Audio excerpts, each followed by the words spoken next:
Forget everything you know about SSH and try Tailscale. Imagine if you didn't need to manage PKI or rotate SSH keys every time someone leaves. That'd be pretty sweet, wouldn't it? With Tailscale SSH, you can do exactly that. Tailscale gives each server and user device a node key to connect to its VPN, and it uses the same node key to authorize and authenticate SSH.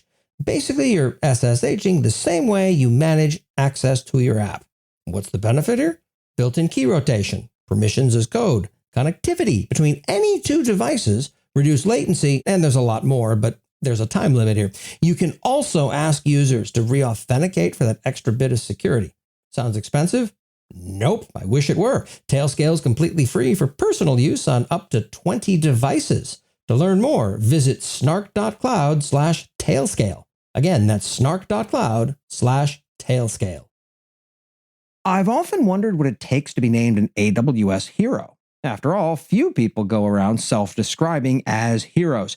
I'm a hero inherently sounds self-aggrandizing and presents as the speaker having a massively overinflated ego, similar to, I'm an entrepreneur, or, hello, my name is Elon Musk.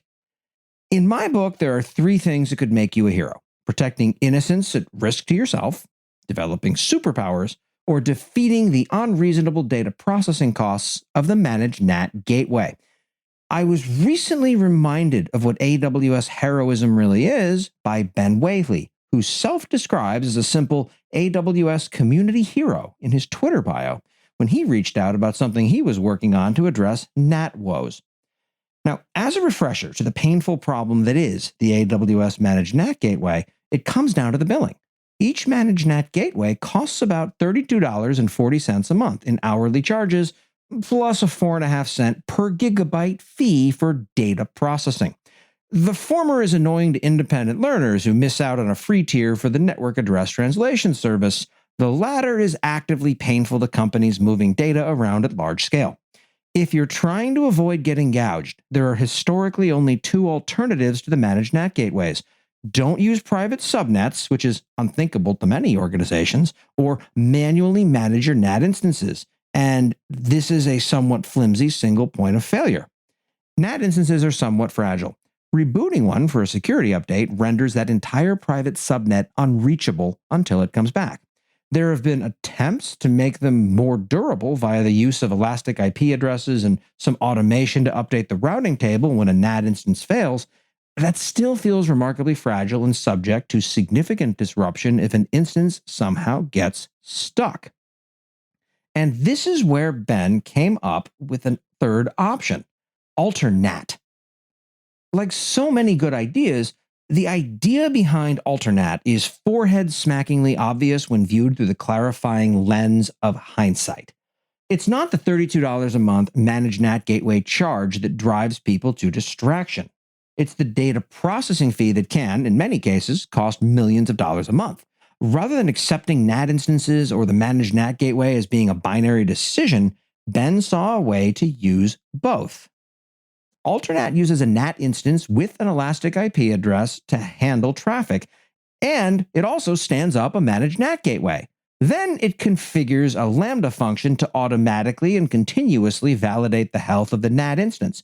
Should it fail the health check, the Lambda updates the VPC's route table to direct traffic through the managed NAT gateway while it replaces the NAT instance and reassociates the EIP with a new instance.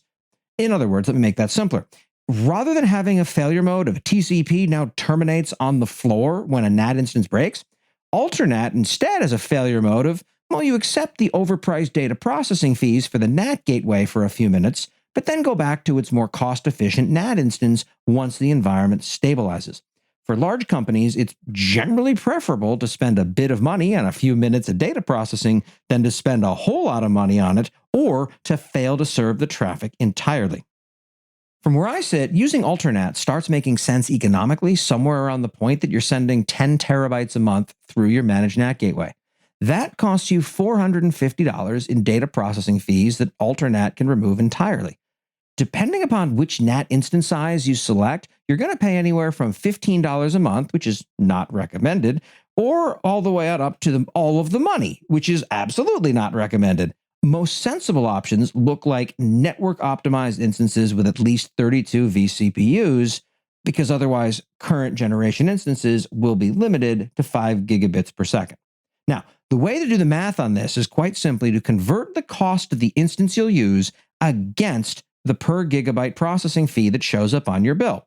Remember, the managed NAT gateway data processing fee is purely additive. It replaces no egress or inter-AZ data transfer fees. The bottom line here is that it's no exaggeration to say that this has the potential to save individual customers millions of dollars a month. Look, all of this is not intended to be a slam against the managed NAT gateway as a product. It solves a real problem, and it does some super nifty things along the way. As far as its billing, I'm reassured by folks that I trust that there's a definite compute cost to having the managed NAT gateway running and processing data. So the egregious feeling charges aren't purely about rent seeking. That doesn't make it any better, though, when your AWS bill feels like being sucker punched in the gut by She-Hulk. Now, there's no doubt in my mind that alterNAT makes Ben Whaley a true AWS hero by rescuing us from absurd managed NAT gateway costs. Of course, there are going to be periodic disruptions to established connections when you're using alterNAT that the managed NAT gateway can seamlessly transition, though well-behaved clients should retry failed connections. Out of the box, alterNAT also doesn't handle the translation between IPv4 and IPv6 the way that the managed NAT gateway does either.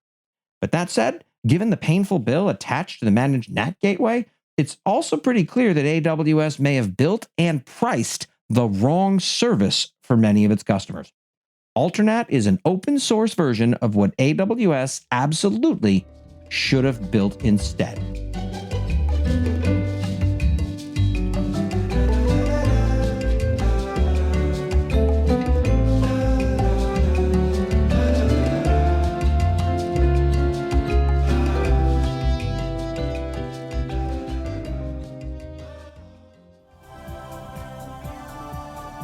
This has been a Humble Pod production. Stay humble.